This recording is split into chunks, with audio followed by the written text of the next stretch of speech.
صل على محمد وآل محمد. فاتحة.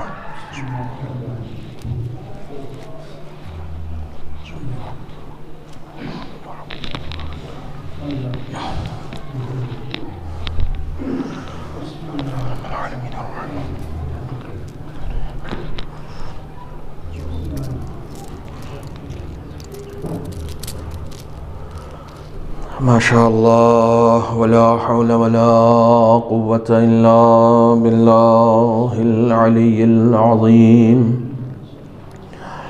حسبنا الله ونعم الوكيل، نعم المولى ونعم النصير. أعوذ بالله السميع العليم من الشيطان اللعين الرجيم. بسم الله الرحمن الرحيم. الحمد لله الذي جازي كل صانع ورايش كل قانع وراحم كل ضارع ومنزل المنافع والكتاب الجامع بالنور الساطع، وهو للدعوات سامع وللكربات دافع وللدرجات رافع وللجبابرة قامع، فلا إله غيره ولا شيء يعدله، ليس كمثله شيء وهو السميع البصير اللطيف الخبير، وهو على كل شيء قدير. والصلاة والسلام والتحية والإكرام على سيد الأنام الذي سمي في السماء أحمد وفي الأرض أبي القاسم محمد. اللهم صل على محمد وآل محمد وعلى أهل بيته الطيبين الطاهرين المعصومين المظلومين الذين أذهب الله عنهم الرجس وطهرهم تطهيرا. اللهم صل على محمد وآل محمد. اللعنة الدائمة الباقية على أعدائهم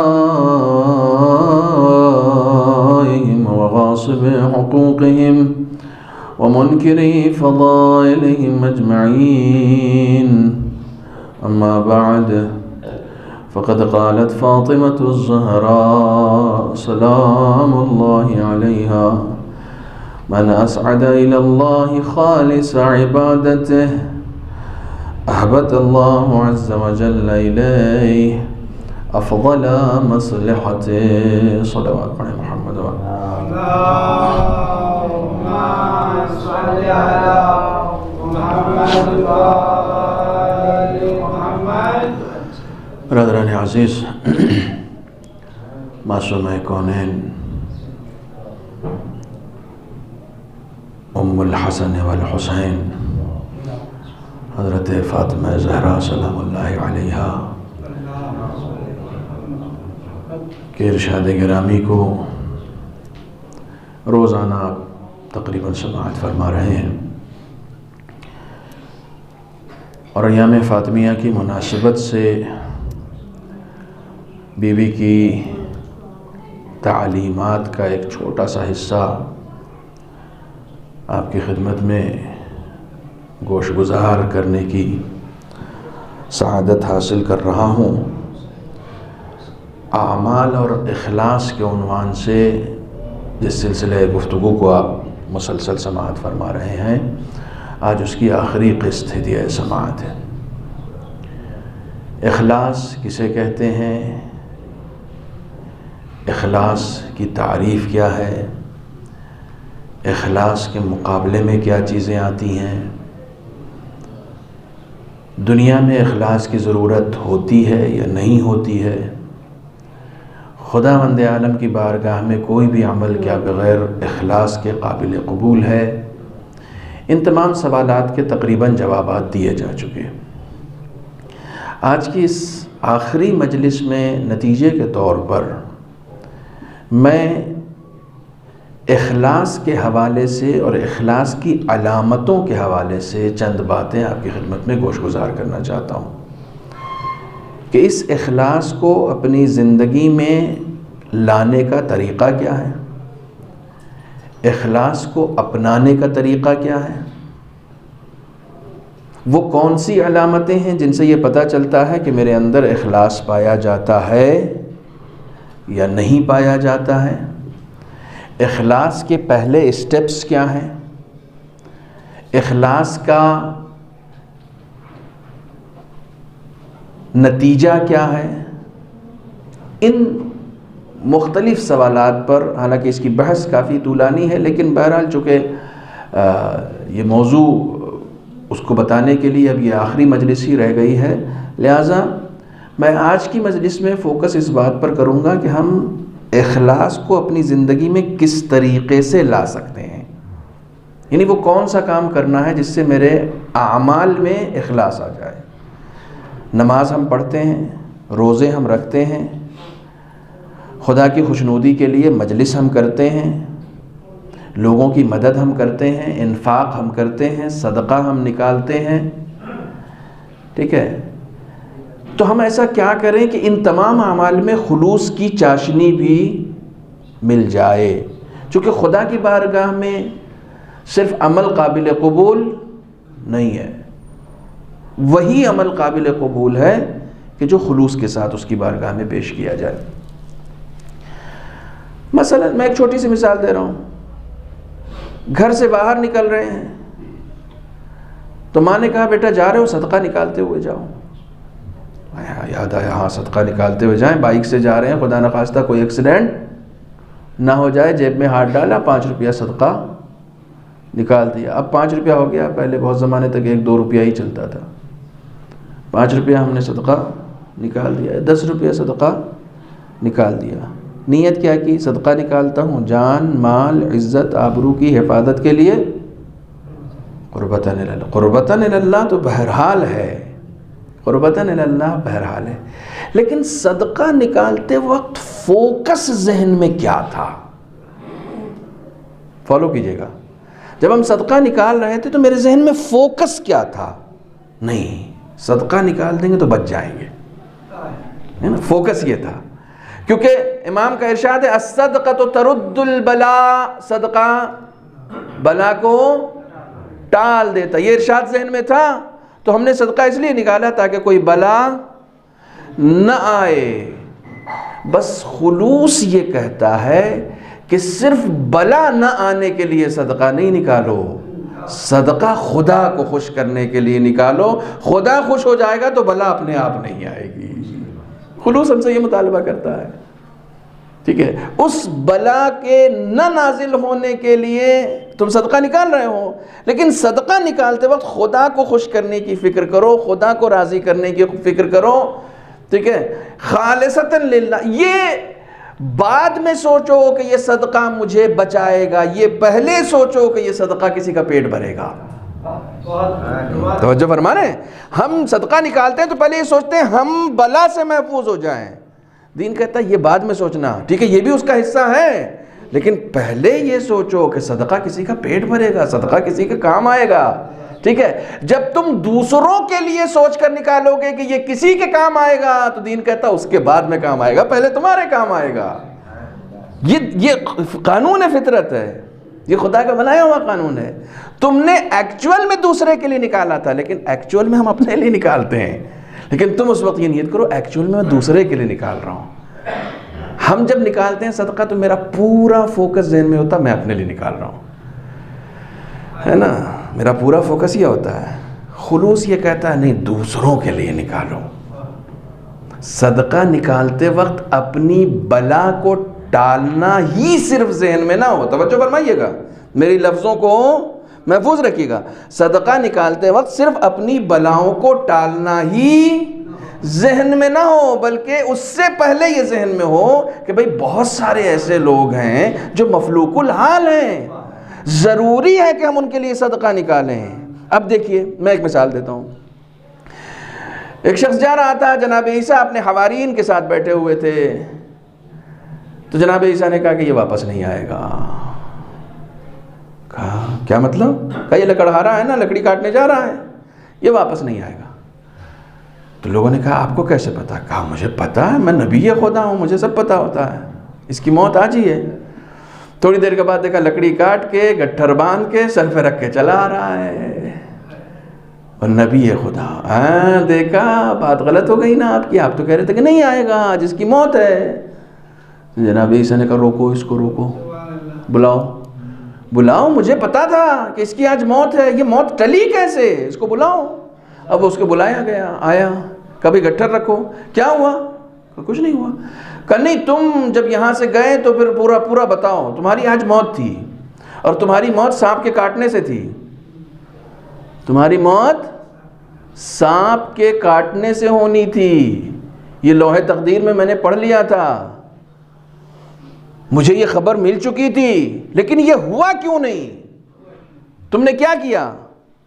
کہا کچھ نہیں, میں تو کھجور کھاتا ہوا جا رہا تھا, راستے میں ایک مجھے فقیر ملا جو مجھ سے زیادہ بھوکا تھا, میں نے سارے کھجور اسے دے دیے. توجہ فرمانے, بلا کو رد کرنے کے لیے اس نے کھجور نہیں دیے, کسی کی بھوک مٹانے کے لیے اس نے کھجور دیے تھے. اس کی بھوک بعد میں مٹی, اس کی موت پہلے ٹل گئی. اللہ اکبر. صرف بلا کو رد نہیں, موت تک کو صدقہ ٹال دیتا ہے, موت تک. لیکن کس لیے کیا؟ کہ کسی کی بھوک مٹ جائے. خدا کو یہ عمل پسند آ گیا. تو جناب عیسیٰ نے کہا کہ اب اس کا گٹھر کھولو, جو یہ لکڑی کا گٹھر ہے, اسے کھولا گیا, اس میں سے وہی سانپ نکل کر گیا. جناب عیسیٰ نے کہا یہی سانپ اسے کاٹنے والا تھا, جس کے لیے یہ حکم آ گیا کہ اب اس کو گزند نہیں پہنچانا ہے. توجہ فرما رہے ہیں؟ یہ ہے پروردگار کا نظام. عام طور سے ہم لوگوں کے ہاں جو بھی عمل ہم کرتے ہیں تو ہم یہ سوچتے ہیں, خاص طور سے گجراتی لوگ جو ہیں وہ تو بہت ہی بزنس مائنڈڈ ہوتے ہیں نا, میرا کیا بنے گا اس میں. آپ لوگ تو زیادہ ہی ماشاءاللہ سے کاروباری لوگ ہیں, خدا آپ کے کاروبار میں اور برکت عنایت کرے انشاءاللہ. آپ کے حق کی دعا کرتے ہیں, تب اتنی دھیمی سی آمین آپ کہتے ہیں. صلوات پڑھیں محمد و آل محمد.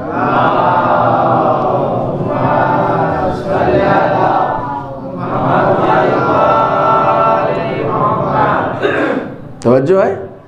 کوئی بھی عمل انجام دو, پیش نظر اگر اس عمل میں خلوص کی آمیزش رکھنی ہے تو اس عمل کے نتائج کی فکر بعد میں کرنا کہ اس کا کیا ہوگا. پہلے یہ فکر کرو کہ خدا خوش ہوگا.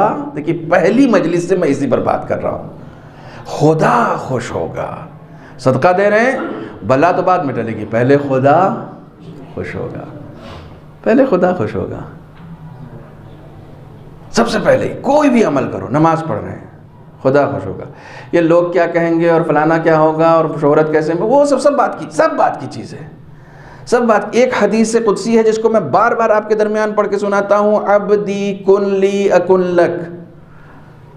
اس سے صاف خدا نے اور کہیں پر کوئی بات نہیں کی, اتنی صاف بات. عبدی کن لی اکن لک, میرے بندے تو میرا ہو جا, میں تیرا ہو جاؤں. تو میرا ہو جا, میرا ہو جا مطلب جو کچھ بھی کر میرے لیے کر. جناب فاطمہ زہرا سے اچھا کوئی بھی کردار نہیں ہے جس کے لیے کہا جائے کہ 18 سال کی زندگی پوری خدا کے لیے ہو کر رہ گئی, تو خدا بھی پورا ان کا ہو کر رہ گیا. یہ اگر خدا کی ہو گئی نا تو پھر خدا بھی تو انہی کا ہو گیا نا. وما تشاءون الا ان یشاء اللہ. قرآن خدا بند عالم ان کا قصیدہ پڑھ رہا ہے. ہم لوگ ناز کرتے ہیں کہ صاحب ہم قصیدہ پڑھتے ہیں, ہم ذکر کرتے ہیں, ارے خدا جناب فاطمہ کا قصیدہ پڑھتا ہے.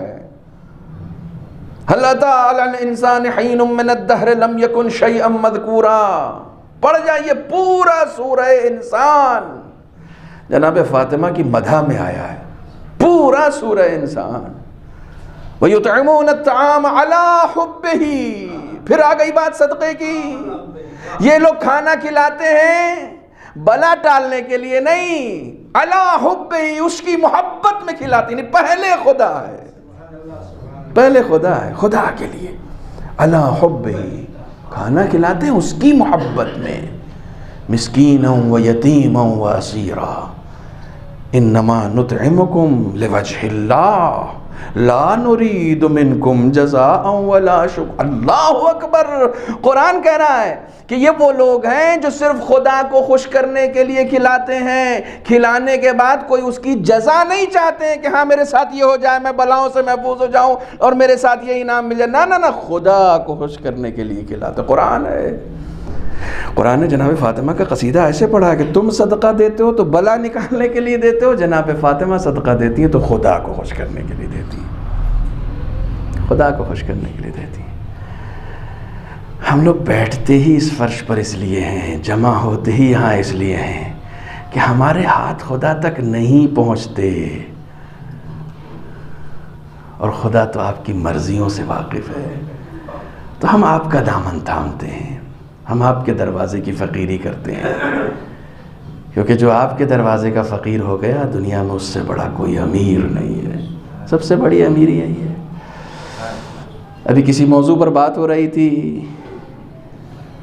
توجہ فرمائیے گا، کسی موضوع پر بات ہو رہی تھی کہ بھائی مثلا یہ ممبر ہے، یہ ممبر مجھے عزت دے گا؟ نہیں، توجہ، وہ ممبر جس پر بٹھانے کا اختیار آپ کو یا ہم کو ہو وہ ممبر عزت نہیں دے گا، وہ ممبر عزت دے گا جو حسین کا ہے، کیونکہ آپ تو ممبر پر نہیں بٹھا کے بے عزت بھی کر سکتے ہیں، آپ کے ہاتھ میں ہے نا، یہ آپ کے اختیار میں ہے، یہ حسین ممبر کے اعتبار سے تھوڑی چل رہا ہے، اہل بیت کے اعتبار سے تھوڑی چل رہا ہے، یہ تو آپ کے اعتبار سے چل رہا ہے، تو آپ نے کیسے یہ سوچ لیا کہ بٹھائیں گے تو عزت ملے گی، نہیں بٹھائیں گے تو عزت نہیں ملے گی؟ نہ نہ نہ نہ، خداوند عالم ہمارے اور آپ کے حساب سے کسی کو عزت نہیں دیتا ہے، جو جتنا اہل بیت کی غلامی میں اترتا جائے گا عزت پاتا چلا جائے گا۔ اہل بیت کی غلامی سے عزت، اہل بیت کے در کی غلامی سے عزت ملتی ہے، انجمنوں کی غلامی سے عزت نہیں ملتی ہے، افراد کی غلامی سے عزت نہیں ملتی ہے، شہرت والوں کے پیچھے چلنے سے عزت نہیں ملتی ہے، دولت سے عزت نہیں ملتی ہے۔ دولتوں سے عزت ملتی تو سپریم پاور، جو آج کل سپر پاور اپنے آپ کو امریکہ کہتا ہے، اسے عزت ملتی، اس کو کہاں عزت مل رہی ہے؟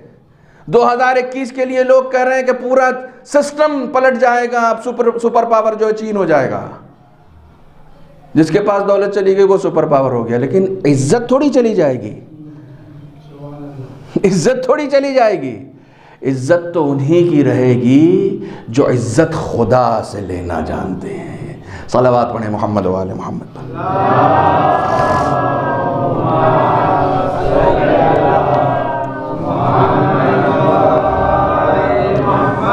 جلدی جلدی سن لیجئے، صلوات میں تھوڑا سا والیوم بڑھائیے اپنا۔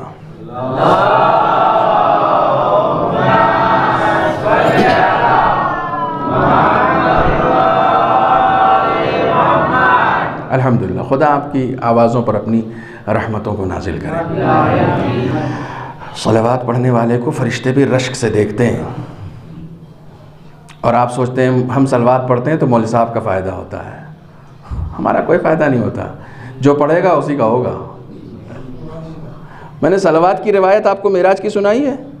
پتہ نہیں، مجھے نہیں معلوم سنائی ہے کہ نہیں سنائی، بات آ گئی ہے، سن لیجئے، چونکہ میں ان چیزوں کو رزق سمجھتا ہوں ممبر کا۔ جب کوئی بات روایت ذہن میں آتی ہے نا تو وہ ممبر کا رزق ہوتا ہے، اسی وقت ملتا ہے، اور خداوند عالم اپنا رزق پہنچانا جانتا ہے سب کو۔ ایک جملہ آپ سے کہا تھا میں نے، اگر لوگوں کے ہاتھ میں رزق ہوتا نا تو ایران میں فاقے ہوتے، اگر چونکہ لوگوں نے تو روک دیا رزق، لیکن وہاں فاقے نہیں ہو رہے ہیں، کیونکہ ان کا یہ عقیدہ ہے کہ سپر پاور کے پاس رزق نہیں ہے، خدا رزق دیتا ہے، وہی سپر پاور ہے، وہی سپر پاور ہے. تمہارے پاس تھوڑی ہے رزق، تمہارے پاس نہیں ہے، خدا دیتا ہے جس کو چاہے. ان اللہ یرزق من یشاء بغیر حساب، جس کو چاہے بغیر حساب عطا کرتا ہے. یہ اس کا اپنا سسٹم ہے. بہرحال روایت سن لیجئے. یہ منبر کا رزق ہے کہ صلوات کی روایت یاد آ گئی. رسول خدا معراج پہ گئے تو جب بھی کوئی بڑی ہستی کہیں جاتی ہے تو اس کے استقبال کا پہلے سے حکم ہوتا ہے کہ بھئی فلاں صاحب آ رہے ہیں، استقبال میں کوئی کمی نہیں ہونی چاہیے، اٹینشن میں رہنا ہے سب کو. تو فرشتوں کو پہلے سے حکم تھا بالکل کہ حاضر ہو جاؤ. رسول آ رہے ہیں بھائی، چھوٹی موٹی ہستی ہے، وہ آ رہے ہیں جن کے صدقے میں تم بنے ہو، وہ آ رہے ہیں جن کے صدقے میں زمین و آسمان بنا ہے، وہ آ رہے ہیں جن کے تصدق میں پوری کائنات کو میں نے خلق کیا، آج وہ آ رہا ہے مجھ سے ملنے. تو بڑا زبردست اہتمام کیا تھا خدا نے استقبال کا. سارے فرشتے بالکل صف بنا کے کھڑے ہو گئے تھے. تو استقبال ہوا. اب رسول آسمانوں کی سیر کرنے لگے تو ایک فرشتہ ذرا سا لیٹ آیا رسول کے پاس، تھوڑی سی تاخیر سے پہنچا اور سوری کہہ کے رسول کے پاس کہنے لگا کہ ذرا دیر ہو گئی مجھے، اس کے لیے ایکسکیوز کرنے لگا. رسول نے کہا کوئی بات نہیں. کہا نہیں، مجھے حکم تو یہ تھا کہ میں پہلے سے آ جاؤں، لیکن ذرا دیر ہو گئی کیونکہ نماز میں تھا. اب وہ نماز بالکل ختم ہونے والی تھی تو میں نے کہا ختم کر لوں پھر چلتا ہوں. تو رسول نے کہا کہ اچھا ہے. کہا نہیں، لیکن چونکہ حکم پہلے سے تھا لہٰذا مجھ سے ایک خطا ہو گئی ہے، تو اب میں یہ چاہتا ہوں کہ یہ نماز آپ کو گفٹ کر دوں. کہا کیسی نماز ہے؟ کہا پچھلے 20,000 سال سے پڑھ رہا تھا. کب سے؟ 20,000 سال سے پڑھ رہا تھا. بس وہ چونکہ 20,000 مکمل ہونے والے تھے، میں نے کہا مکمل کر لوں پھر چلتا ہوں. تو وہ مکمل ہو گئے تو آ گیا. کہا رسول نے کہ کیا دینا چاہتے ہو؟ کہا یہی نماز آپ کو دینا چاہ رہا ہوں. رسول نے کہا میرے پاس اس سے بہت اچھی اچھی چیزیں ہیں، رکھو رکھو. کہا یا رسول اللہ بڑی محنت سے پڑھی ہے یہ، آپ نہیں لیں گے تو لے لیجئے، اپنے کسی چاہنے والے کو دے دیجئے گا. کہا میرے چاہنے والوں کو میں کس کو دوں گا تمہاری نماز؟ کہا اپنے امتیوں کو دے دیجئے گا. 20,000 سال سے میں ایک نماز پڑھ رہا ہوں، اس کا ثواب کوئی جوڑ سکتا ہے؟ میں آپ کو گفٹ کر رہا ہوں، آپ نہیں لیں گے تو آپ نے کسی امتی کو دے دیجئے گا. رسول خدا نے کہا میرے امتیوں کے پاس ایسی ایسی چیزیں ہیں نا کہ جو ثواب تمہیں 20,000 سال میں ملتا ہے وہ ایک لمحے میں لے لیتے ہیں. کہا یا رسول اللہ وہ کون سی چیز ہے؟ اللہم صلی علی محمد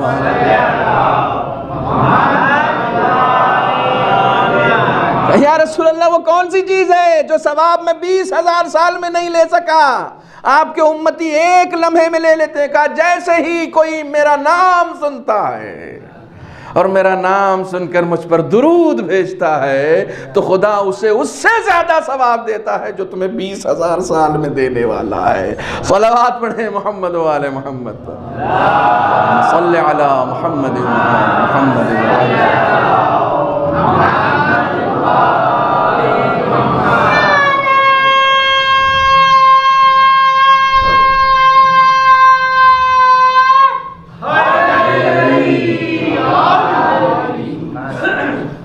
صلوات اور پڑھیں محمد و آل محمد.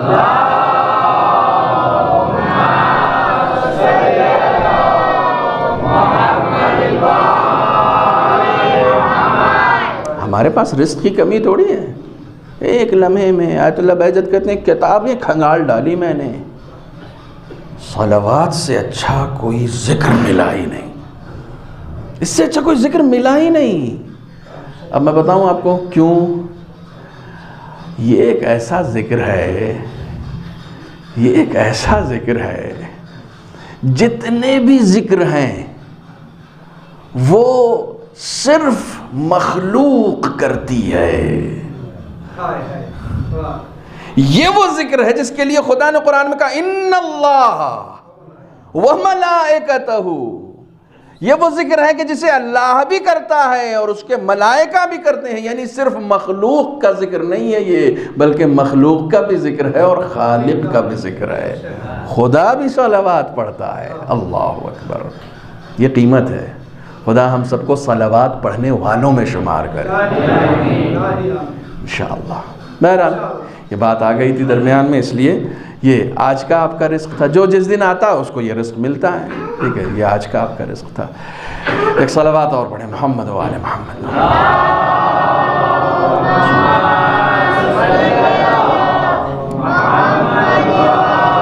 تو میں اپنے عمل میں اخلاص کی آمیزش کس طریقے سے کر سکتا ہوں؟ ہر کام کو کرنے سے پہلے، یعنی اب میں نے مثال کون سے دی ہے کہ صدقہ نکال رہا ہوں، تو آپ تو کہیں گے مولانا صدقہ تو ہم خدا ہی کے لیے نکالتے ہیں، قربتاً اللہ کی ہم نیت کرتے ہیں۔ میں کہتا ہوں خلوص اس میں ڈالنا ہے تو فوکس ذہن میں یہ کرو کہ خدا خوش ہوگا صدقہ نکالنے سے، بلا تو ٹل ہی جائے گی۔ بلا کوئی ایسی چیز تھوڑی ہے، بلا تو صلوات سے بھی ٹل جاتی ہے۔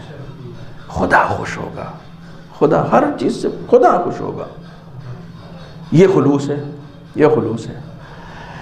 اب میں امام کی زبان سے بتانے کی کوشش کرتا ہوں کہ میں اپنے اندر خلوص کیسے لے کر آؤں۔ بی بی زہرا کا قول سنایا آپ کو، من اسعد الی اللہ خالص عبادتہ، کہ جو خدا کی طرف خالص اور پیور عبادت بھیجے گا، تو اب انہی کے شوہر سے پوچھتے ہیں کہ یہ پیور عبادت میرے اندر کیسے آئے گی؟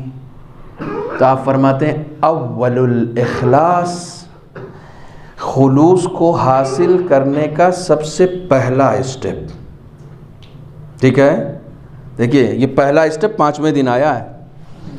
اب تک تو ہم صرف خلوص کی بات کر رہے تھے، خلوص کی تعریف کر رہے تھے، خلوص کے مد مقابل چیزیں بتا رہے تھے۔ خلوص کے مقابلے میں کیا چیز ہے؟ ریا۔ گڈ، مجھے یہ رپلائی اچھا لگتا ہے کہ اب تک کی باتوں کا اثر ہوا ہے۔ ریا یعنی دکھاوا۔ میرے کام میں دکھاوا ہے یا نہیں، مجھے کیسے پتا چلے گا؟ خطیب نہج البلاغہ سے جا کے پوچھتے مولا یہ بتائیے میں ریاکار ہوں، مجھے کیسے پتا چلے گا کہ میں کام لوگوں کے لیے کر رہا ہوں یا خدا کے لیے کر رہا ہوں؟ مولا کائنات کہتے ہیں کہ اگر کسی کے اندر چیونٹیوں کے نشان قدم دیکھنے کی صلاحیت پیدا ہو جائے تو وہ اپنے اندر کے ریاکار کو بھی دیکھ لے گا۔ فالو کیا آپ نے؟ کتنا سخت ہے اپنے اندر کے ریاکار کو دیکھنا، بہت سخت ہے، بہت، یعنی یہ کام میں نے خدا کے لیے کیا ہے یا لوگوں کے لیے کیا، یہ جانچنا بہت سخت ہے، بہت زیادہ الرٹ رہنے کی ضرورت ہے۔ مولا کائنات کہتے ہیں چونٹیوں کے نشان قدم دیکھنے کی صلاحیت جب پیدا ہو جائے گی نا، تب اپنے اندر ریا کو دیکھ پاؤ گے کہ یہ کام میں نے خدا کے لیے کیا ہے یا بندوں کے لیے کیا ہے۔ بڑا سخت ہے دوستو، بہت سخت ہے۔ اور میں دوسرے ہی سفر میں اتنے سخت مطالب پر گفتگو کرنے لگ گیا آپ سے، کیونکہ آپ کے اوپر بھروسہ کیا، ٹھیک ہے؟ بھروسہ قائم رکھیے۔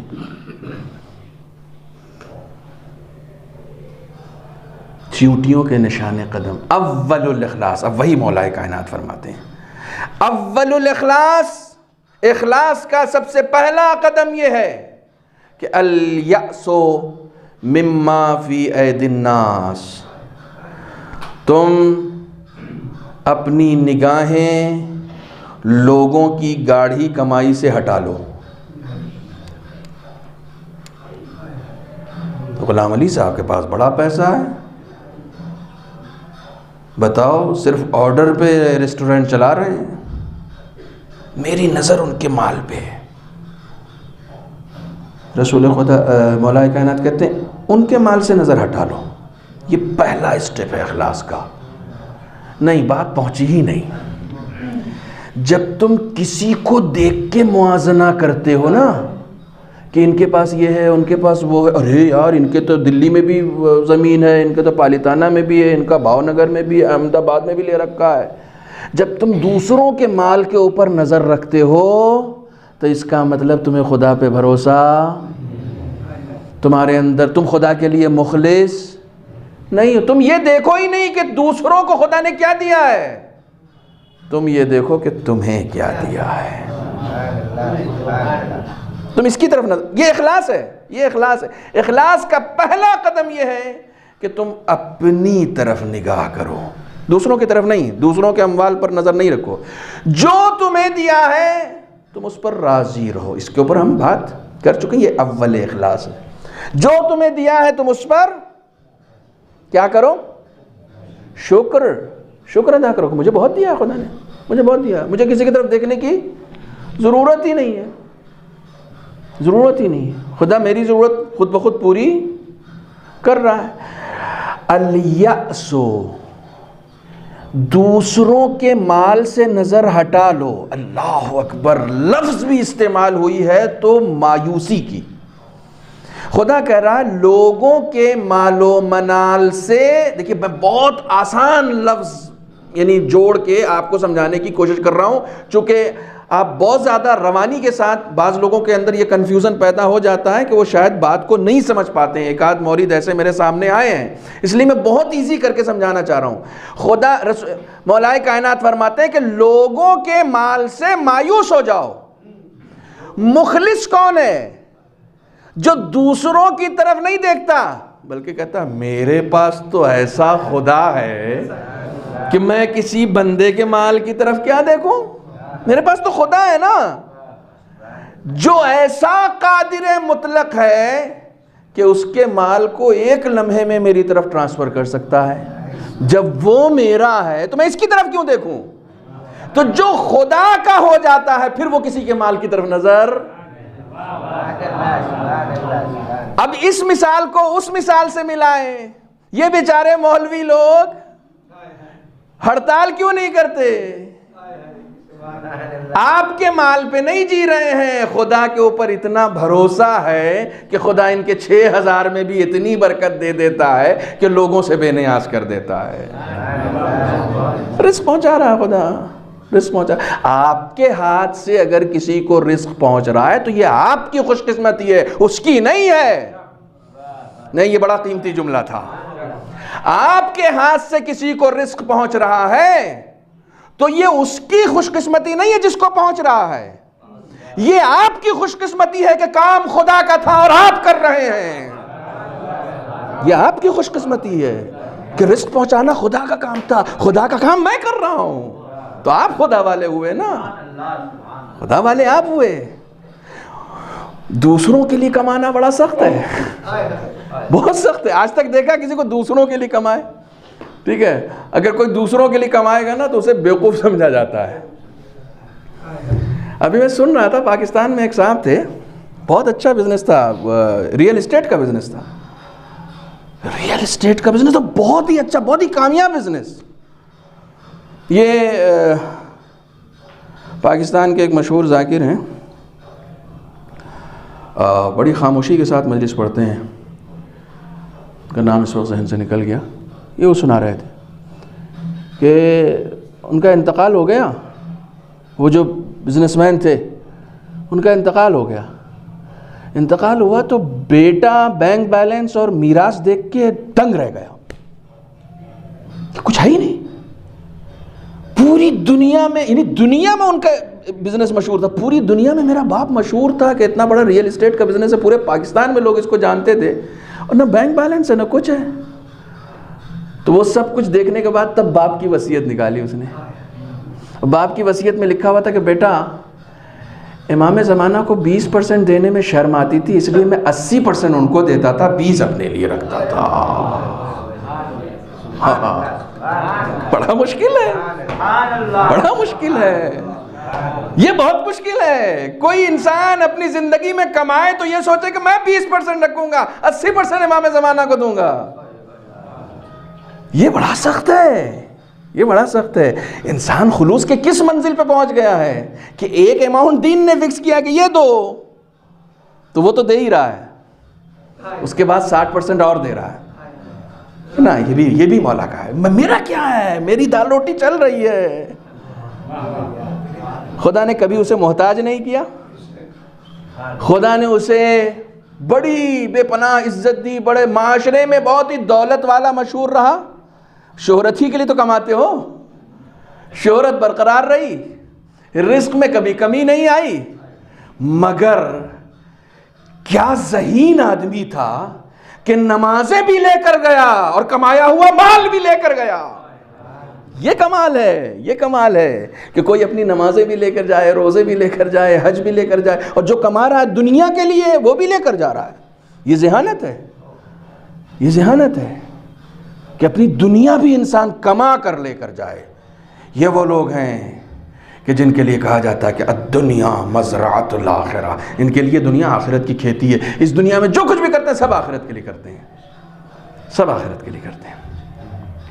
توجہ فرمانا ہے, خدا کی طرف دیکھو نا. خدا الیأس مما فی ایدی الناس, جو کچھ لوگوں کے ہاتھوں میں اس سے مایوس ہو جاؤ. اگر کوئی آدمی, دیکھیے اخلاص,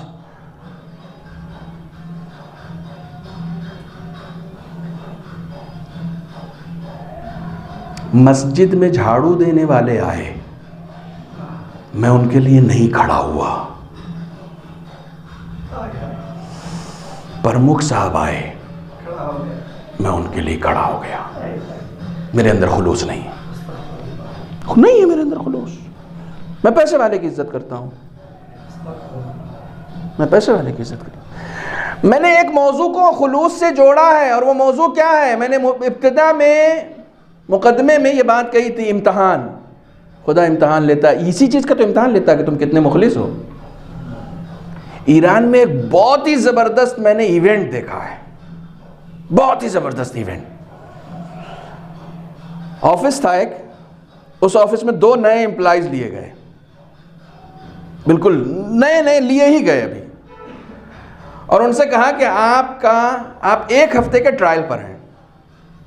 اس ٹرائل میں اگر آپ کامیاب ہو گئے تو آپ کی جاب پرماننٹ ہوگی, نہیں تو 1 ہفتے کے بعد آپ کو موٹی تنخواہ پر, اچھی پوسٹ کے لیے. لیکن اسی دن اس آفس کو, پورے آفس کو ایک ٹور پہ جانا تھا, پکنک کے ٹور پہ, چونکہ چھٹی ہو گئی تھی تو پکنک ٹور پہ جانا تھا. اور پورے پکنک ٹور پر یہ کہہ دیا گیا تھا کہ بھئی یہ 1 ہفتے کا پکنک ٹور ہے, ہم لوگ جائیں گے, آفس کی طرف سے جائیں گے, اور اس کے بعد پھر واپس آئیں گے, اور پھر اس کے بعد جوائننگ کریں گے. اور یہی آپ کا یہ پکنک کا دور جو ہے, یہی آپ کے امتحان کا دور ہے. یعنی کوئی کام نہیں لینا ہے, بس اسی میں رکھا جائے گا. تو ان دونوں لوگوں کو ہٹا کر پورے آفس کے عملے کی ایک میٹنگ ہوئی کہ دیکھو یہ 2 لوگ نئے ہیں, ان کو ہمیں ایگزام کرنا ہے. یہ آفس ہے, یہاں خدا کے لیے کام ہوتا ہے, تو یہ ابھی کسی کو پہچانتا نہیں ہے اس آفس میں کہ چیئرمین کون ہے, سرپرست کون ہے, خازن کون ہے, منشی, چپراسی کون ہے, باورچی, کسی کو نہیں پہچانتا ہے. تو جو چپراسی ہے اس کو چیئرمین بناتے ہیں, اور جو چیئرمین ہے اس کو چپراسی بناتے ہیں. سب کی پوسٹیں ادھر ادھر کر دو. یہ میٹنگ کس کے درمیان ہو رہی ہے؟ جو لوگ پہلے سے آلریڈی امپلائیز ہیں, کہ سب کی پوسٹیں بدل دو. وہ بیچارہ جو وہ کیا کہتے ہیں خزانچی ہے, ٹھیک ہے, پیسوں کا حساب کتاب دیکھتا ہے, اس کو اسٹور میں ڈال دو. وہ اسٹور والا, جو اسٹور والا اس کو فائنانس میں ڈال دو. یہ چیئرمین ہے, یہ ہیڈ ہیں, یہ مینیجر ہیں, یہ برانچ مینیجر ہیں, سب کی پوسٹیں, جتنے بڑے بڑے پوسٹ پہ تھے سب کو چھوٹی چھوٹی پوسٹ. جو برانچ مینیجر تھا اس کو باورچی بنا دیا, جو باورچی تھا اس کو برانچ مینیجر بنا دیا. گئے, اب یہ 2 لوگ ہیں, تو جو کھانا بانٹ رہا ہے وہ تو ایکچوئل میں برانچ مینیجر ہے, باورچی تھوڑی ہے, لیکن ان کا بیہیویئر اس کے ساتھ وہی ہے جو باورچیوں کے ساتھ ہوتا ہے. جو چیئرمین ہے وہ ایکچوئل میں چپراسی ہے, لیکن جو چپراسی ہے وہ ایکچوئل میں چیئرمین ہے. تو ان کے بات کرنے کا طریقہ ہر ایک سے الگ الگ تھا. ظاہر سی بات ہے یہ نیچرل ہے, یہ نیچرل ہے. چونکہ مذہبی ادارہ تھا, یہ لوگ مذہبی, سو کالڈ مذہبی تھے. آخر میں آ کے ان سے معذرت کر لی, سوری, آپ جسے چپراسی سمجھ رہے تھے وہ مینیجر تھا, آپ نے صرف اس کی پوسٹ کی بنیاد پر عزت کی ہے, انسان ہونے کی بنیاد پر عزت نہیں کی ہے. آپ نے اس چپراسی کو جو عزت دی ہے, اس اس کو پوسٹ کی وجہ سے عزت دی، اور اس کو جو ذلیل کیا ہے وہ ایکچول میں مینیجر ہے. آپ نے اس کو اتنی حقیر نگاہ سے کیوں دیکھا؟ وہ مینیجر تھا، ہم نے یہاں پوسٹ بدل دی تھی. یہی سسٹم ہے جو محشر میں جا کے کھل جائے گا. یہی سسٹم. ہم اس دنیا میں اسی آفس کو جوائن کیے ہوئے جہاں پر ہمیں کچھ نہیں پتا ہے کون کس پوسٹ پر ہے. ہم ہر ایک کی عزت اس کے ظاہر کی وجہ سے کر رہے ہیں، کسی کی عزت اس کی باطن کی وجہ سے نہیں کر رہے ہیں. کون خدا سے کتنا قریب ہے ہمیں اس سے کوئی مطلب نہیں ہے. اس کے پاس زیادہ پیسہ ہے ہم اس کی عزت کر رہے ہیں، اس کے پاس زیادہ شہرت ہے ہم اس کی عزت کر رہے ہیں، اس کے پاس پوسٹ ہے ہم اس کی عزت کر رہے ہیں. محشر میں جا کے پتہ چلے گا جسے تم سب سے حقارت کی نگاہ سے دیکھتے تھے نا، وہ میرے نزدیک سب سے زیادہ اہم تھا. کیوں؟ اس لیے کہ میں نے قرآن میں پہلے ہی کہہ دیا ہے کہ اِنَّا أَكْرَمَكُمْ عِنْدَ اللَّهِ أَتْقَاكُمْ. خدا کے نزدیک سب سے زیادہ صاحب عزت وہ ہے جو سب سے زیادہ صاحب تقویٰ ہے. تم نے تقوی کی وجہ سے کب عزت کی؟ تم نے کسی کے خدا پرست ہونے کی وجہ سے کب کسی کی عزت کی؟ تم نے شہرت کی معیار پر عزت کو پرکھا. خلوص یہ کہتا ہے کہ ہر ایک کی عزت کرو. مولا کائنات گھر کے دروازے پر بیٹھے ہوئے ہیں، ایک یہودی کا جنازہ جا رہا ہے، مولا کائنات کھڑے ہو گئے، 2 قدم چلے بھی. اچھا آپ نے کہا کیا ہو گیا ہے آپ کو؟ یہ یہودی ہے. کہا انسانیت میں شریک ہے، انسانیت میں شریک ہے. ہم انسان ہیں وہ بھی انسان ہے. کسی جانور کا جنازہ تھوڑی جا رہا ہے کہ میں بیٹھا رہا ہوں. قاسم سلیمانی کسی کے رشتہ دار کے یہاں ملنے کے لیے گئے، یا کسی شاید آفیسر تھا وہ یا رشتہ دار تھا مجھے نہیں معلوم، کسی کے یہاں ملنے گئے.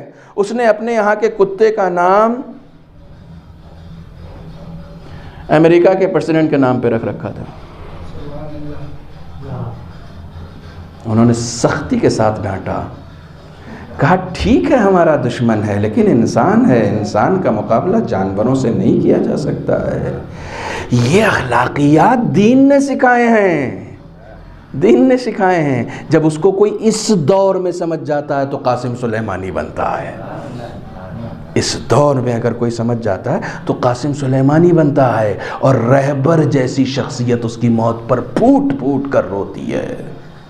رہبر جیسی شخصیت پھوٹ پھوٹ کر روتی ہے. یہ مقام ہے، یہ مقام خلوص کی وجہ سے ملتا ہے، یہ مقام تقوی کی وجہ سے ملتا ہے، یہ مقام خدا کو پیش نظر رکھنے کی وجہ سے ملتا ہے. میں اگر موجودہ دور کے قاسم سلیمانیوں کا، چونکہ ان کی برسی بھی ہے، موجودہ دور کے قاسم سلیمانیوں کا ذکر صرف کر دوں کہ ان لوگوں کے اندر واقعی کتنا اخلاص تھا، تو ہمیں سمجھ میں آ جائے گا کہ دین آج بھی اتنا اجنبی نہیں ہے کہ ہم اسے نہیں اپنا سکتے. اتنا اجنبی دین نہیں ہے، اسے ہم نے اجنبی بنا دیا ہے. اسے ہم نے اپنے آپ کو اجنبی بنا دیا. میں جلدی جلدی ختم کروں، وقت جو ہے وہ گزرتا چلا جا رہا ہے. لوگوں کے ہاتھوں میں ہے جو کچھ بھی ہے اس سے مایوس ہو جائے. جو لوگ تھک گئے ہیں وہ صلوات پڑھیں.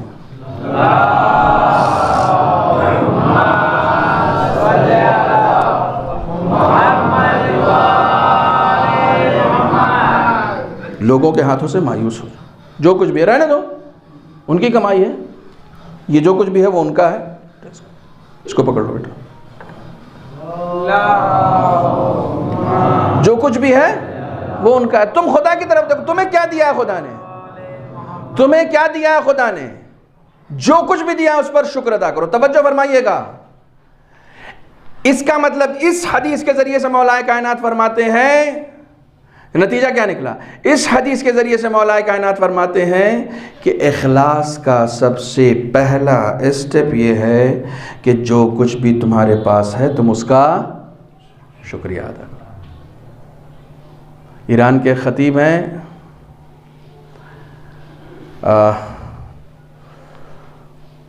وہ ان کی بیوی نے ایک کتاب لکھی ہے اپنے ہی شوہر کے اوپر. بیوی نے لکھی ہے، زن و شوہر کی زندگی بڑی اچھی تھی. اپنے شوہر کی رودات کے اوپر انہوں نے یعنی ان کی زندگی نامے کے اوپر لکھی. یعنی ان کے جتنے بھی مجلسیں پڑھنے جاتے تھے، جو واقعات ہوتے تھے، ہر جگہ قوم الگ الگ ہوتی ہے نا، جیسے واقعات ہوتے تھے، جو رودادیں ہوتی تھی وہ سب کو لکھتی تھی ان کی بیوی، وہ آ کے بتاتے تھے، وہ لکھ دیتی، پوری ایک کتاب کی شکل میں ہوگی. اس کتاب کا نام ہی انہوں نے رکھا الہی شکر. کیا رکھا؟ شاید نیٹ پر آپ ڈھونڈیے گا ملے گا، لیکن فارسی زبان میں ملے گی، ترجمہ نہیں ہوا ہے اس کا. کتاب کا نام ہی رکھا الہی شکر. اب کس کی مناسبت کیا تھی نہیں معلوم، شاید وہ اس وجہ سے اس کا نام انہوں نے رکھا الہی شکر کہ ظاہر سی بات ہے کہ میرا شوہر ذاکر حسین ہے، اس سے زیادہ میری خوش نصیبی اور کیا ہوگی. لیکن انہوں نے الہی شکر نام کیوں رکھا، اس کا ریزن اس کے مقدمے میں بتایا. جو مقدمہ لکھتے ہیں نا دیباچہ، اس میں انہوں نے اس کا ریزن بتایا. کہنے لگیں کہ ایک دن ہمارے شوہر کہیں سے آئے تو بہت ہی مہنگا والا ڈنر سیٹ ان کو کسی نے گفٹ کیا، بہت ہی اچھا. یعنی ہم لوگ اگر خریدنا چاہتے تو نہیں خرید، اتنا مہنگا نہیں خرید سکتے، بہت ہی اچھا ہیوی باہر کا کہیں کا وہ لے کر آئے. اور وہ ہم لوگ کبھی کبھی نکالتے تھے کہ بھئی یہ مہنگا ہے اور اس کو ٹوٹ نہ جائے، یہ نہ ہو جائے. ایک دن اتفاق سے ہم نے اسے نکال دیا، اور ہم جب کھانا لگانے والے تھے تو میری بیٹی سے میں نے کہا کہ اسے صاف کرو. برتن کو صاف کرتے کرتے ایک پلیٹ اس کے ہاتھ سے چھوٹ گئی اور وہ فرش پر گر کر ٹوٹ گئی. جیسے ہی ٹوٹنے کی آواز آئی تو مجھے تو لگا کہ اب شوہر بھی گھر پہ ہے، وہ چیخے گا، چلائے گا. توڑ دیا، پہنچ گئی ٹھنڈک، آرام مل گیا. یہ بھی ایک بہت بڑا میٹر ہے. یہ جو گھروں میں آوازیں بلند ہوتی ہیں نا زن و شوہر کے درمیان، یہ بہت بڑا میٹر ہے. جناب فاطمہ زہرا کی مجلس سننے کا اسے کوئی حق نہیں ہے جو اپنی بیوی کا احترام نہ کر سکے، کوئی حق نہیں ہے. مولائے کائنات نے آخری وقت میں کہا ہے کہ ایک بھی خواہش نہیں کی تم نے زندگی بھر، ایک خواہش نہیں کی. نہ ان کو ان سے اذیت ہے، نہ ان کو ان سے اذیت ہے. یہ اور بات ہے کہ ساری دنیا کو ان سے اذیت ہے، یہ ایک الگ میٹر ہے. کہنے لگے کہ لکھتی ہیں وہ کہ ایسی کوئی آواز نہیں آئی. جیسے یہ برتن ٹوٹا انہوں نے اندر سے کہا الہی شکر. برتن ٹوٹنے پہ کون شکریہ ادا کرتا ہے؟ تو کہنے لگی کہ مجھے حیرانی ہوئی کہ یہ شکریہ کیوں ادا کرتا ہے.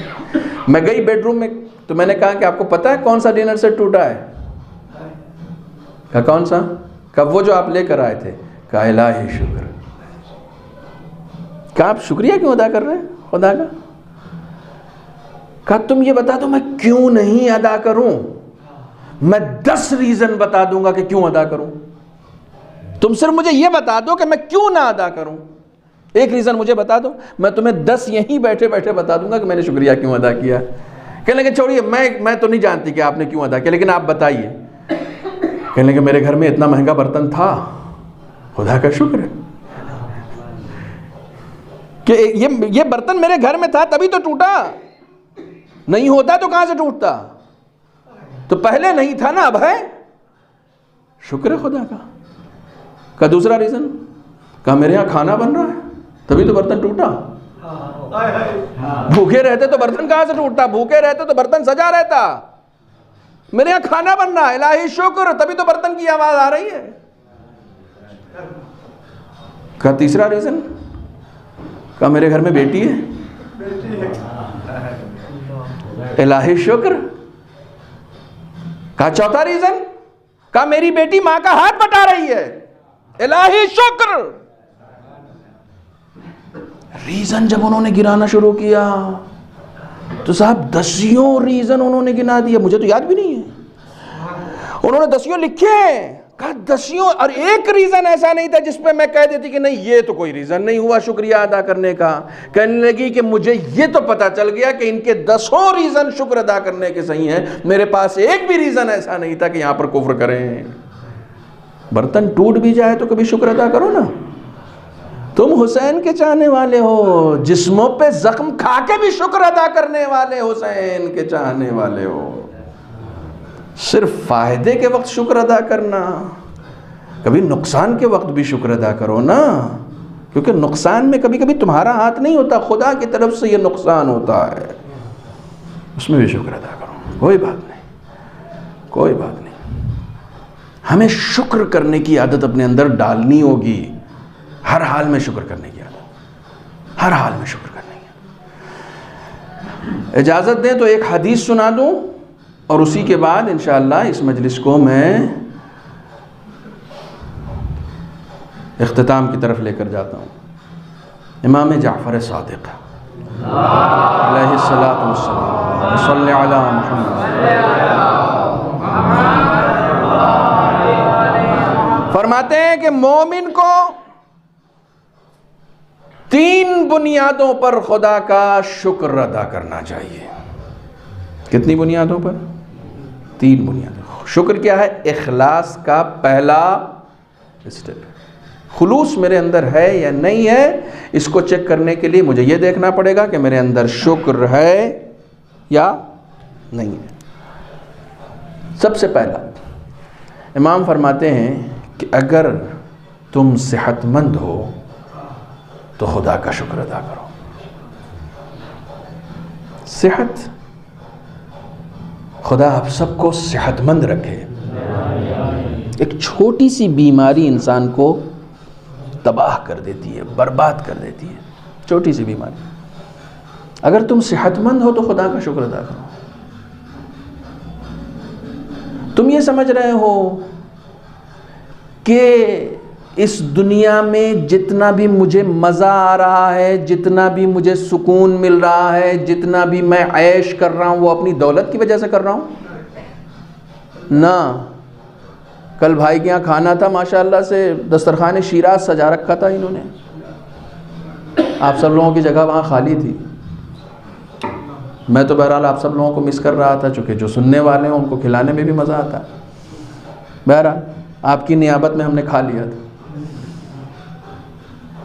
بڑا اچھا دسترخوان سجا رکھا تھا۔ خدا آپ سب کے رزق میں برکت دے، دنیاوی رزق بھی عطا کرے، اخروی رزق بھی عطا کرے، مادی رزق بھی عطا کرے، روحانی رزق بھی عطا کرے۔ سمجھے فرمانے؟ بہترین کھانا جو ہم اپنے دولت کی بنیاد پر دسترخوان پہ سجا دیتے ہیں۔ مجھے ایک ذرا سا عارضہ ہو گیا، بخار آ گیا، چکن فرائی بھی رکھا ہوا ہے، فش فرائی بھی رکھی ہوئی ہے نا، اور دلی میں تو نہ جانے کتنی ڈشز ہیں صاحب، مجھے تو نام بھی نہیں یاد رہتے۔ آپ کے گجرات میں بھی ماشاءاللہ ڈشز ہیں، سب طرح کا کھانا رکھا ہوا ہے، مزیدار سے مزیدار کھانا رکھا ہوا ہے، لیکن مجھے کسی کھانے میں مزہ نہیں آ رہا ہے۔ ارے میں نے اتنا پیسہ خرچ کر کے اتنا مہنگا مہنگا کھانا رکھا ہے، مجھے مزہ کیوں نہیں آ رہا ہے؟ امام فرماتے ہیں صحت مند ہو تو خدا کا شکر ادا کرو، مزہ پیسے سے نہیں آتا ہے، صحت سے آتا ہے۔ اگر پیسے سے مزہ آتا تو سب پیسے والے مزے میں رہتے، انہیں اپنے شیش محل میں بھی کھانا اچھا نہیں لگتا، میٹھی چیز بہت پسند ہے، شوگر ہو گئی نہیں کھا سکتے، میٹھی چیز خرید سکتے ہیں، گھر پہ رکھی ہوئی ہے۔ آپ پوچھتے ہیں نا رزق کیا ہے؟ دسترخوان پہ رہنا رزق نہیں ہے، تم کھانے کے لائق رہو یہ رزق ہے۔ دسترخوان پہ رہنا تھوڑی رزق ہے کہ ہاں میرے دسترخوان پہ ہے، تم کھانے کے لائق تو رہو۔ تو امام فرماتے ہیں دسترخوان پہ کیا ہے اس کو چھوڑ دو، خدا تمہیں صحت مند رکھے، اس پر شکر ادا کرو۔ صحت مند ہو تو شکر ادا کرو۔ صحت سے رزق آتا ہے، صحت سے مزہ آتا ہے، صحت سے سکون ملتا ہے، سکون وہیں سے درہم برہم ہو جاتا ہے جہاں سے آپ کی طبیعت۔ جس دن میں یہاں پہنچا ہوں اس دن میں ہیڈیک کا شکار ہو گیا تھا، سر میں شدید درد، ظاہر سی بات ہے میرا اب چونکہ وہ نماز میں تاخیر ہوتی جا رہی تھی پہنچنے میں، تو بہرحال کچھ اس وجہ سے بھی انسان کے سر میں درد ہو جاتا ہے، وہ ہو گیا۔ ایک ذرا سا بیماری عارض ہو جاتی ہے انسان کے اوپر تو اس کا سارا چین و سکون جو ہے وہ درہم برہم ہو جاتا ہے۔ آپ کتنے اچھے گھر میں رہتے ہیں اس سے کوئی فرق نہیں پڑتا، آپ کتنے اچھے دسترخوان پہ بیٹھے ہیں اس سے کوئی فرق نہیں پڑتا، صحت اگر آپ کے پاس ہے تو بہت فرق پڑتا ہے۔ خدا آپ سب کو صحت مند رکھے، آپ کا جسم بھی صحت مند رہے اور روحیں بھی صحت مند رہیں۔ یہ سب یہ دعائیں ہیں، یہ دعائیں ہیں، خدا کی قسم ایام فاطمیہ میں دعائیں نہیں قبول کراؤ گے تو کب کراؤ گے؟ بی بی زہرا کے تصدق سے اگر کسی کو نہیں مل سکا نا تو پھر کب ملے گا؟ پھر کہاں سے ملے گا؟ بی بی زہرا کا فرش بچھایا ہے، بالکل دامن پھیلا کے مانگو۔ اس وقت خدا دینے میں شرم نہیں کرتا، اس وقت خدا دینے میں ذرا سا بھی اپنی طرف سے مانگنے میں کوتاہی مت کرو، اور کم نہ مانگنا۔ جناب موسیٰ کو خداوند عالم نے وحی کی کہ اپنے کھانے کا نمک بھی مجھ سے مانگو، اپنے جوتے کا تسمہ بھی مجھ سے مانگو۔ ارے اتنی چھوٹی چھوٹی چیزیں، ہاں مجھے اچھا لگتا ہے کہ میرا بندہ مجھ سے اتنی چھوٹی چھوٹی چیزیں مانگ رہا ہے۔ اس کا مطلب یہ کہ یہ اپنے آپ کو بالکل بھی سیلف ڈیپینڈ نہیں سمجھتا، ہر لمحہ خدا کے اوپر ڈیپینڈ ہے، یہ سمجھتا ہے۔ میں نمک کے لیے بھی تیرے اوپر ڈیپینڈ کرتا ہوں، میں اپنے جوتے کے فیتے کے لیے بھی تیرے اوپر ڈیپینڈ کرتا ہوں۔ میں کیا ہوں؟ میری حیثیت کیا ہے؟ میرے پاس کچھ بھی نہیں ہے۔ ایک ذرا سا تو بیمار کر دیتا تو نمک کا مزہ نہیں ملتا، نہیں میں نہیں چکھ سکتا، مجھے نہیں آئے گا مزہ، میرا منہ کا مزہ خراب ہے۔ کورونا میں سب سے زیادہ کیا ہوتا ہے؟ منہ کا مزہ خراب ہو جاتا ہے۔ یہ منہ کا مزہ نہیں ہے، یہ صحت رخصت ہو گئی ہے، اب مزہ نہیں آئے گا۔ تو مزہ خدا نے صحت میں رکھا اس دنیا میں، ٹھیک ہے؟ اس دنیا میں ویسے اس دنیا میں خدا نے بظاہر جس سکون کی تلاش ہوتی ہے وہ سکون نہیں رکھا۔ یہ اس موضوع پر پھر کبھی بات ہوگی، ٹھیک ہے؟ ابھی میں اپنے جس ٹاپک کو لے کر چلا ہوں اسے ختم کر دوں۔ پہلی چیز امام نے فرمایا کہ اگر تمہارے پاس صحت ہے تم خدا کا شکر ادا کرو۔ جلدی آگے بڑھتا ہوں۔ دوسری چیز امام نے فرمایا ایک دن کا رزق اگر تمہارے پاس ہے، کتنے دن کا؟ تو خدا کا شکر ادا کرو۔ الحمدللہ 1 جنوری تک کا رزق میرے پاس تھا۔ ہم لوگوں کا مائنڈ سیٹ اپ کیا ہو گیا ہے؟ 1 جنوری 2022 تک کا رزق ہونا چاہیے۔ کیوں بھائی 22 تک کا رزق لے کے کیا کرو گے؟ اگر 2 جنوری کو ٹرانسفر کا آرڈر آ گیا تو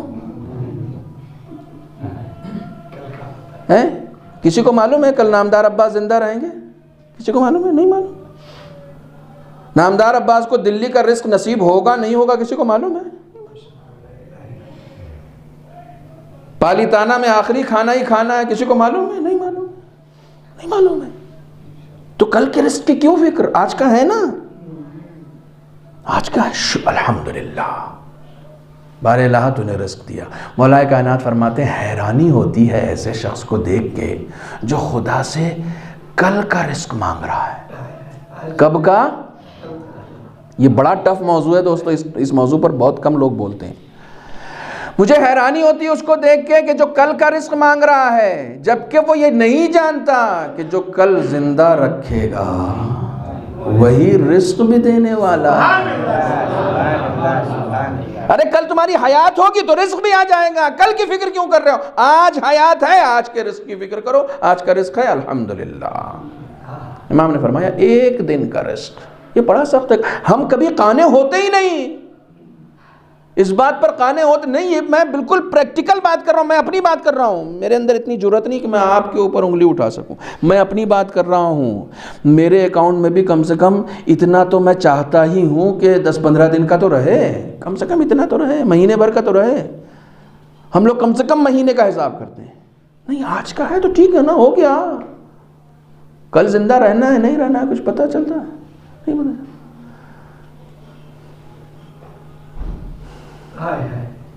ایک دن کا رزق بہت سخت ہے۔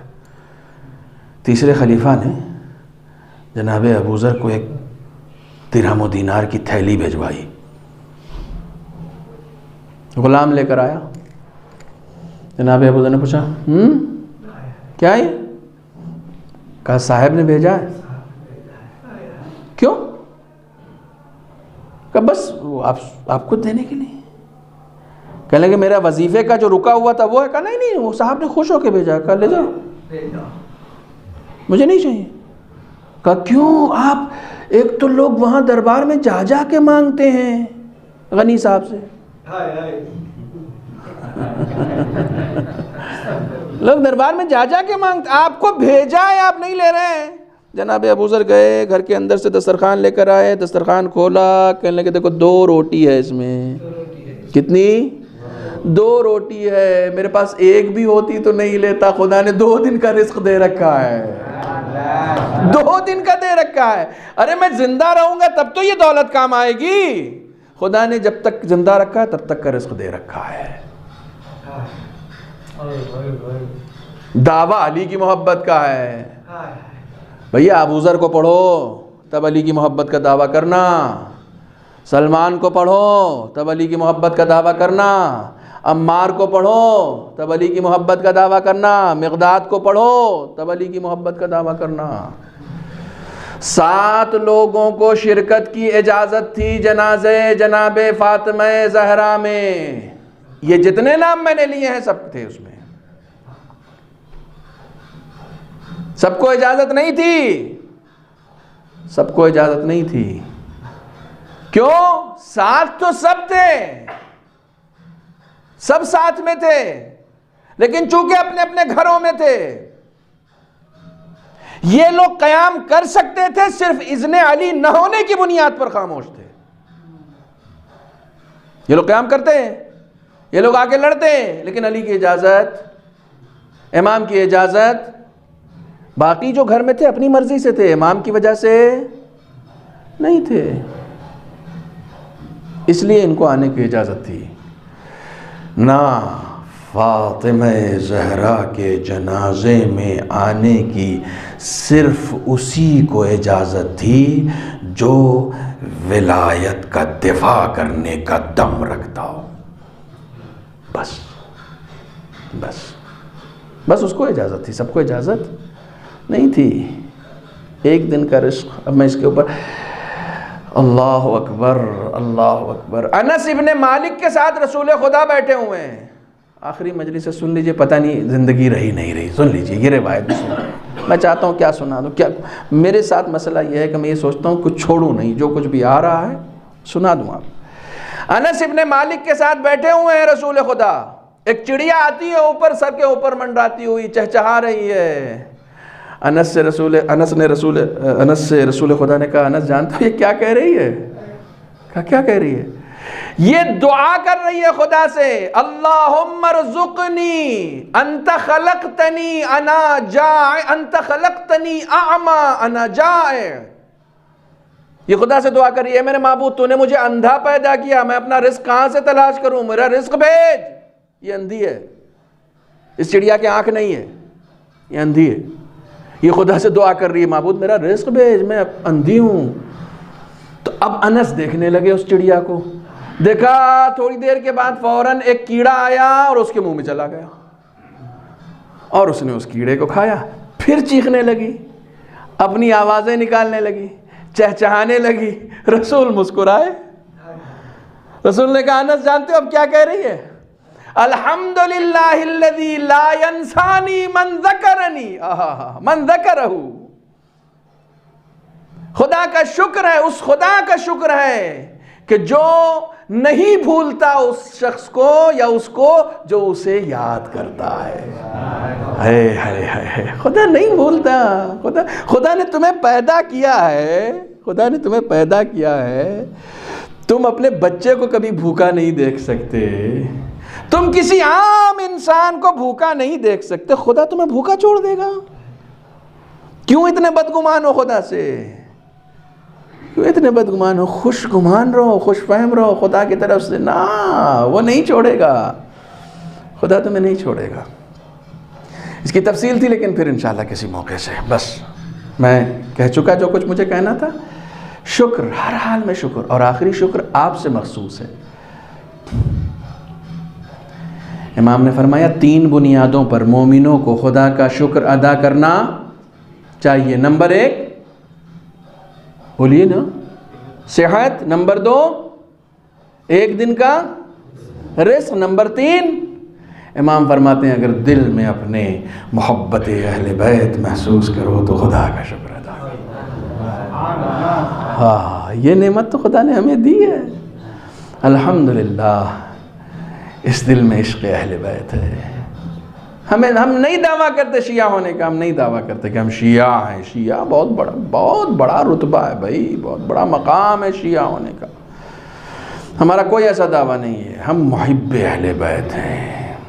محب اہل. شیعہ کا مطلب سلمان، شیعہ کا مطلب ابو ذر، شیعہ کا مطلب قنبر، شیعہ کا مطلب مقداد، شیعہ کا مطلب حذیفہ، شیعہ کا مطلب مالک اشتر، شیعہ کا مطلب حبیب، شیعہ کا مطلب حر، شیعہ کا مطلب مسلم ابن اوسجہ، شیعہ کا مطلب عابس ابن شبیب شاکری. ہم محبت کرنے والے ہیں. ہاں کوشش ہے کہ ہم آپ کے سچے اور مخلص شیعہ ہو جائیں. امام نے یہ نہیں کہا کہ اگر تم ان کے شیعہ ہو تو خدا کا شکر ادا کرو. امام نے یہ کہا ان کی محبت اپنے دل میں محسوس کرتے ہو تو خدا کا شکر ادا کرو. الحمدللہ. آپ نے کل میں نے ذرا سا ذکر شروع کر دیا تھا، یعنی یہ نام جو ایام فاطمیہ میں یہ جو مقدس نام بی بی کونین، بی بی دو عالم کا یہ جو مقدس نام زبان پر آ جاتا ہے آپ کی آنکھیں چھلک جاتی ہیں. کیا ہے؟ ہماری بیوی کے ساتھ اتنا ستم ہوا، ہماری بیوی کے ساتھ ایسا ظلم ہوا، ہماری بیوی کے پہلو پر دروازہ گرا دیا گیا، ہماری بیوی کو کوڑے مارے گئے. انسان کا بدن لرز جاتا ہے یہ سوچ کر. اب کل تک جہاں گفتگو تھی میں وہیں سے ایک دو جملے بس مسائل کے اندر، اتنی سکت نہیں ہے. کس طریقے سے یہ وہ منظر ہے جسے رسول خدا کو بھی معراج پر بتا دیا گیا تھا کہ تمہاری بیٹی کو اس عالم میں مارا جائے گا جب وہ حاملہ ہوگی، اور اس کا بچہ محسن شہید ہو جائے گا اس عالم میں وہ شہید ہو جائے گا. روایتیں کہتی ہیں دیکھیں یہ جو مصیبت ہے نا، دروازہ جلانے والی جو مصیبت ہے، اس مصیبت کو جب آپ مقاتل میں جا کے پڑھیے گا تو اس میں کچھ تذکرے ایسے ہیں جو منبر پہ پڑھنے کے لائق نہیں ہیں. کچھ تذکرے ایسے ہیں جن کو ہم زبان سے بیان نہیں کر سکتے ہیں. جو بیان کر سکتے ہیں اس میں انسان لرز جاتا ہے. تاریخ کہتی ہے جب دروازہ گرا دیا گیا نا اور ظالم کو محسوس ہو گیا کہ فاطمہ در و دیوار کے درمیان ہے، جب ظالم کو یہ محسوس ہو گیا کہ فاطمہ در و دیوار کے درمیان ہے تو تاریخ کہتی ہے اپنے پیروں سے دروازے پر اتنا مارا کہ محسن شہید ہو گئے.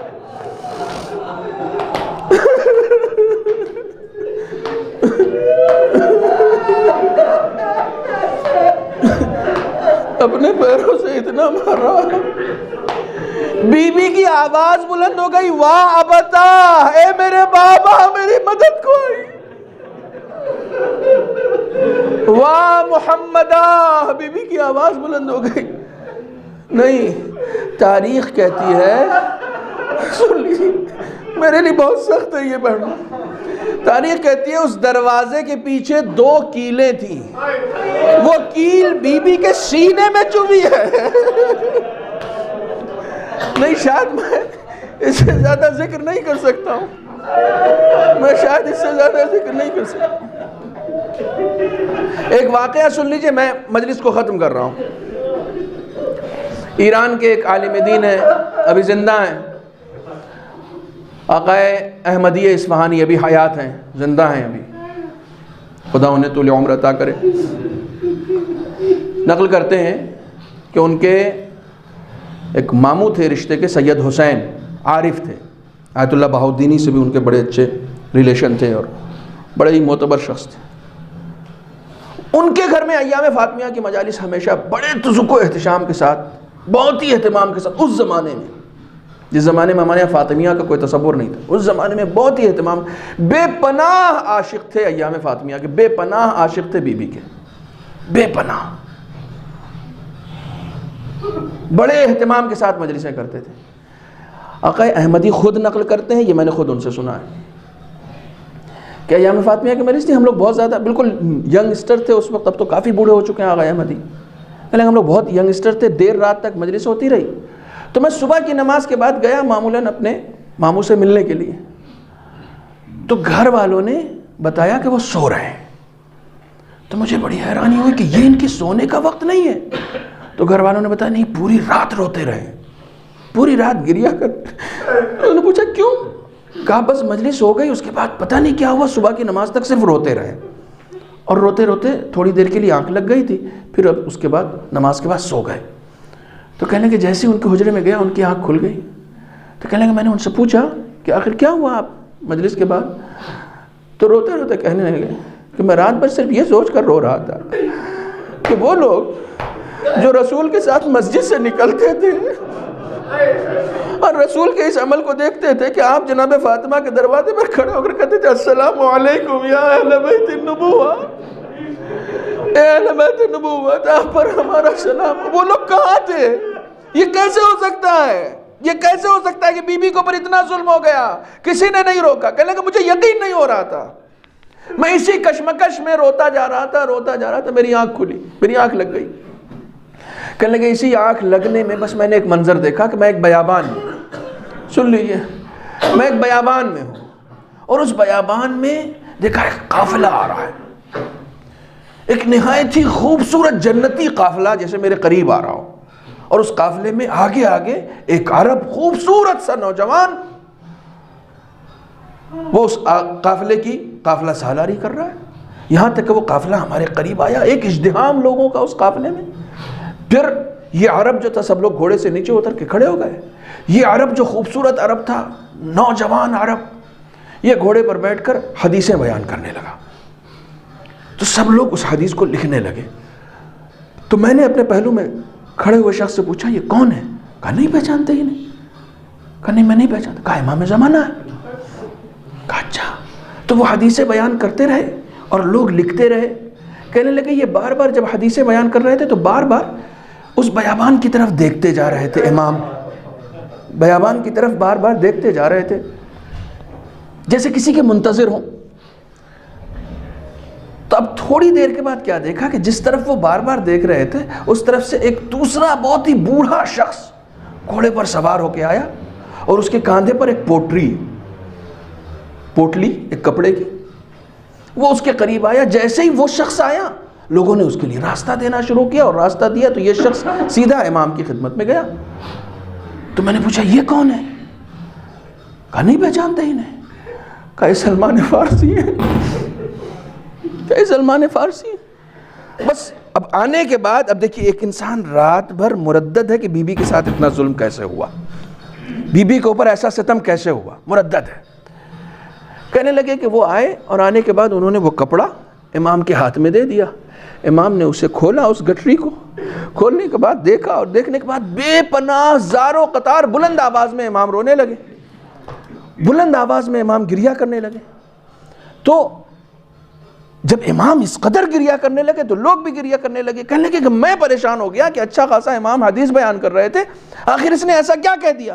تو لوگوں نے کہا چپ رہو، امام اگر رو رہے ہیں تو کسی وجہ سے رو رہے ہیں. کہا نہیں میں جاننا چاہتا ہوں امام کیوں رو رہے ہیں. کہا تم جانتے نہیں کون آیا امام کے پاس. کہا ہاں آپ نے بتایا سلمان فارسی آئے، لیکن سلمان فارسی نے کیا دے دیا. کہا سلمان فارسی کے پاس ایک امانت ہے جو علی کے زمانے سے ہے. کہا وہ کون سی امانت ہے جسے دیکھ کے میرا امام آج تک روتا ہے.